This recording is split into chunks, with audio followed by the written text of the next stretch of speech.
So we've burned the Erd Tree. We've burned the Sealing Tree. We've conquered every challenge before us. To rise up, become the tarnished Elden Lord, and then get on the internet and talk about how much fun we've had or not had. We, as a community, we come together and we talk about the great moments, the shit moments, and I'm here to talk about the Remembrance bosses, plus Baal. So all of there are 25 Remembrance bosses throughout Elden Ring. Here they are, plus Baal. I've done these ranking videos before with a couple other Souls games. This one's going to be a little bit different. But overall, I would say that Elden Ring is a successful and incredible achievement in boss quality. With the exception of some. I think if this was a ranking of like all the bosses, Godskin Duo and the Gargoyles would absolutely be at the bottom. Elden Ring has a problem of duo boss fights and gang fights just not feeling, at least to me anyway, very balanced, very fun. And Godskin Duo is probably the worst example of that, but the Gargoyles are not far behind. I don't like either one of these, and I think they represent sort of like the worst of what Elden Ring has to offer. But as far as Remembrance bosses go, Gaius is at the bottom of the list. I don't know, there might be a couple of things I like about Gaius. Here's what I don't like. I don't really like the arena. The music is kind of forgettable. The camera is wonky, but that's probably user error because I suck. I do like the Phase 2 transition. I think that this is a cool visual. I like his design. I don't really love his moveset. Whether you're on torrent or off torrent, it doesn't matter. Nothing really seems to feel right to me. There's really no sort of like, and this might sound kind of stupid, but there's really no kind of dance around his moveset. So Gaius, I just do not enjoy at all. Don't look forward to doing him on a Remembrance run. Fire Giant.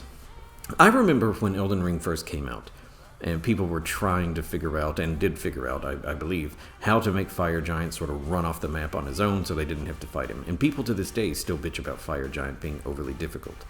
Now, I will be honest, I've never found Fire Giant to really be difficult. In the first phase, you just smack his leg, and in the second phase, you just run around and deal with his AoEs and his rolls, which I do not deal with his rolls so effectively in a second. But I've never really found Fire Giant to be overly difficult. But what I do think is wrong with Fire Giant, for me, is it kind of commits like the worst sin possible in these games and in horror movies, and that's he's just boring.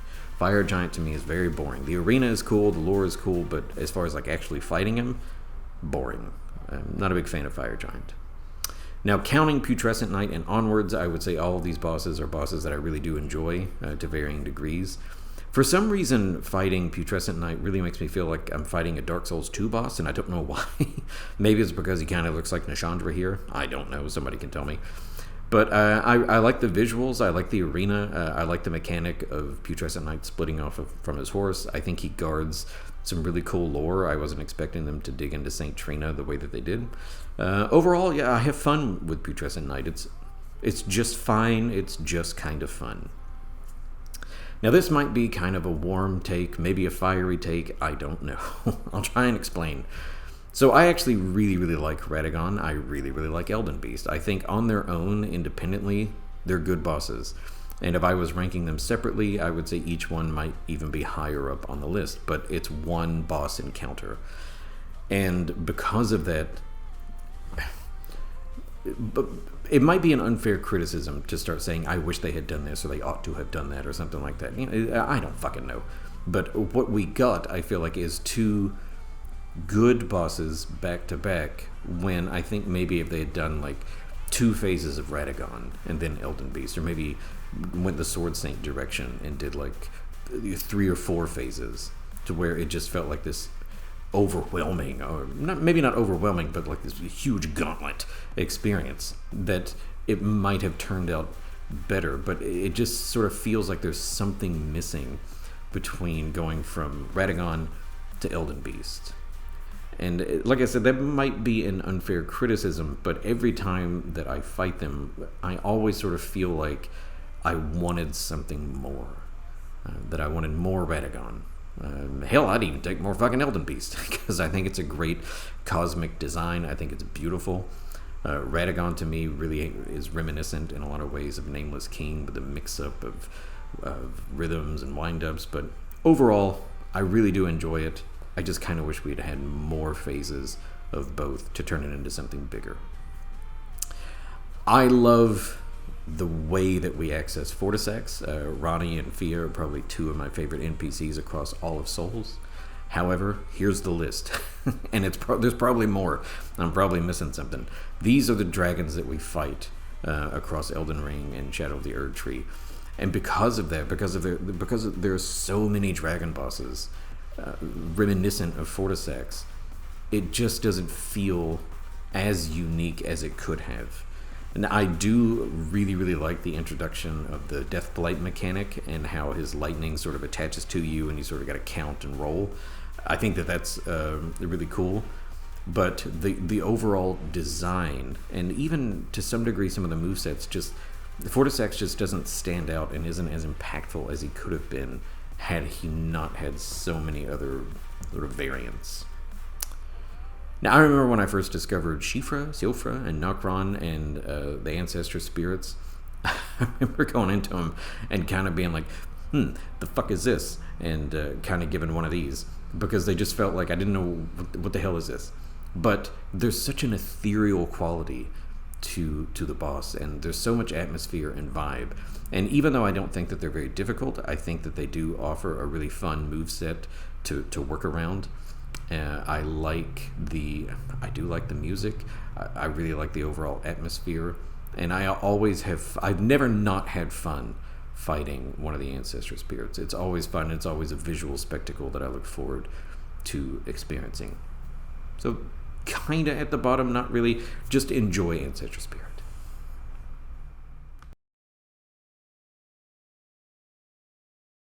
Hello.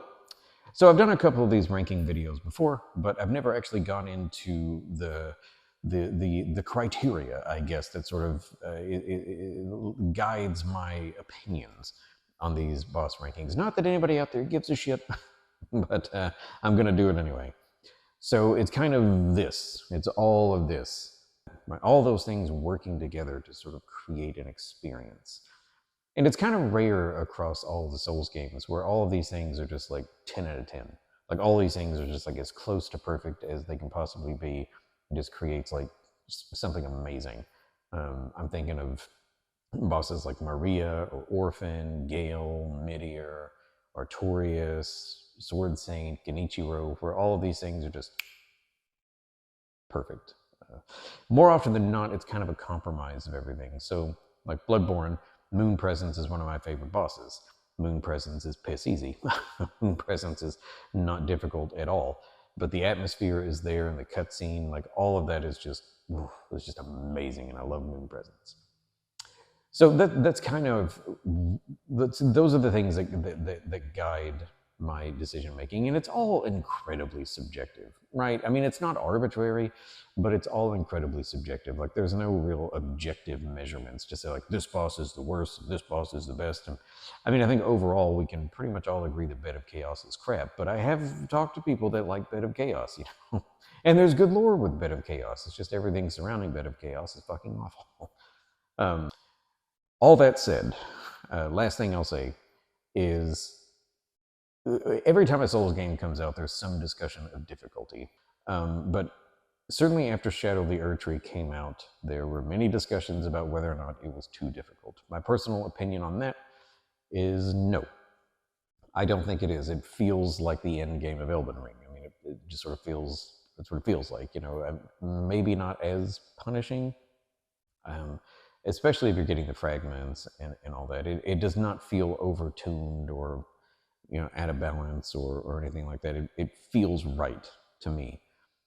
There is one boss, however, that I think is maybe the source of these discussions, and we're about to get into that after this.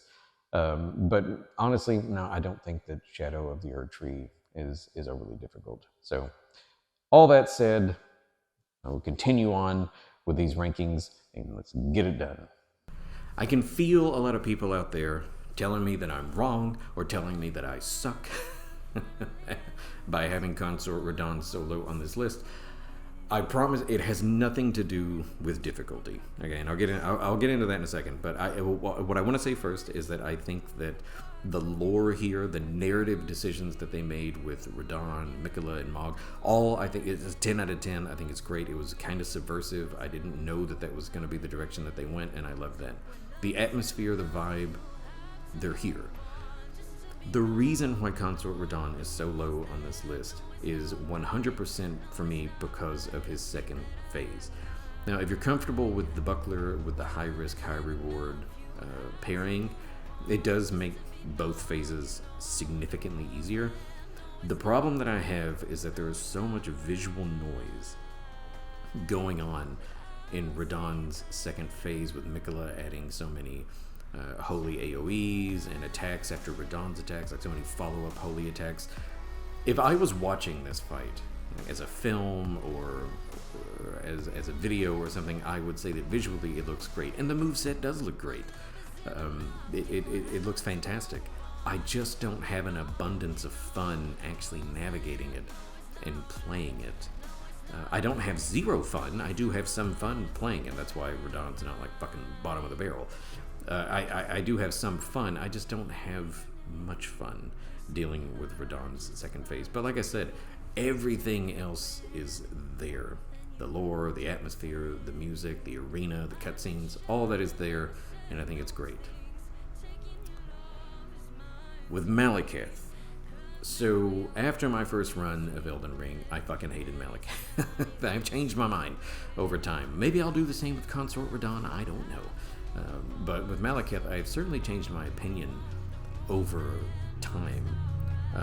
And initially I thought he was just overtuned nonsense, but I really like this first phase of Beast Clergyman being slow but hitting hard, and sort of like this dichotomy or this juxtaposition of then Maliketh being super fast but kind of a glass cannon.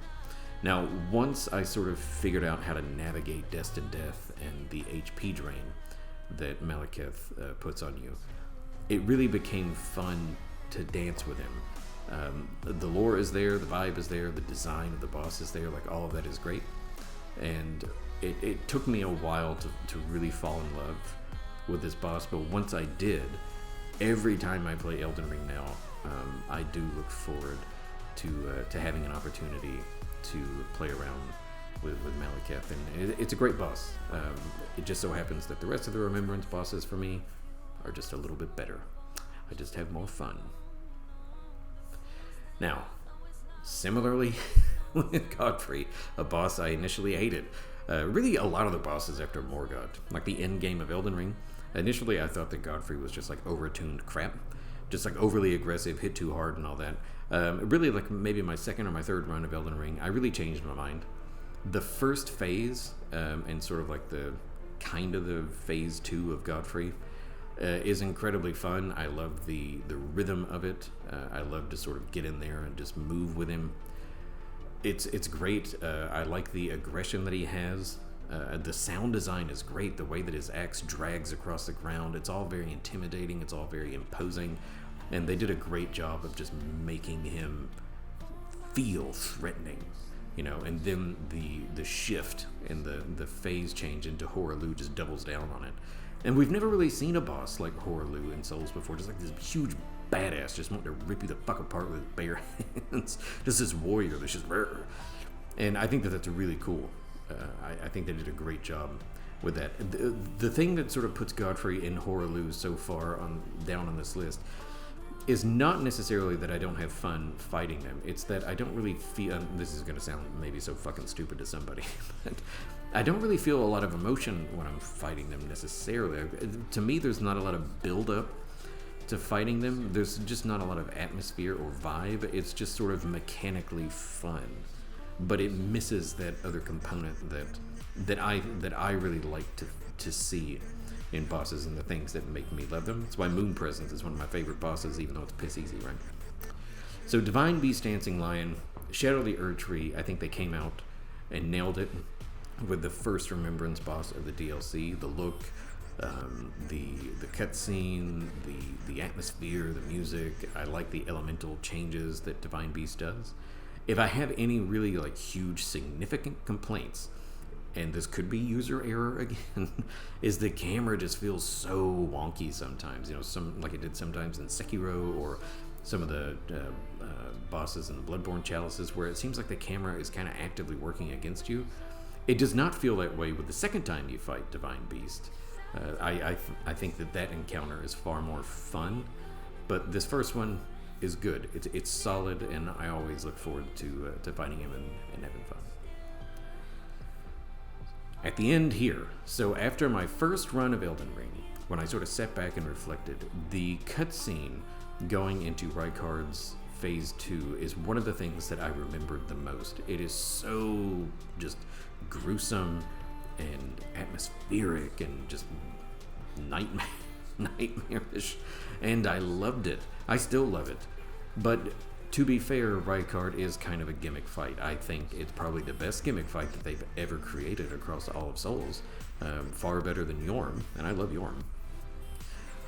Actually fighting Rykard, especially in Phase 2 when he introduces like this big, just raining skulls and hell nonsense and everything, it gets a bit overwhelming and cluttered on the screen, and with the lava coming out from under him, sometimes you have to back up and you run into an invisible wall or a pillar or something.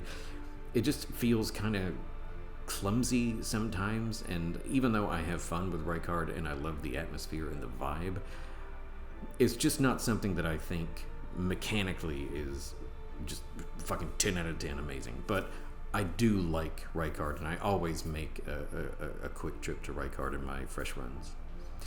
So that's the first part, ranking these bosses. I look forward to talking about the Remembrance bosses that are left, the ones that I think are really, for me, the best of the best, and the ones that go a long way towards elevating Elden Ring into what I think we all really agree is a phenomenal achievement and an incredible Souls experience. So, thanks for hanging out.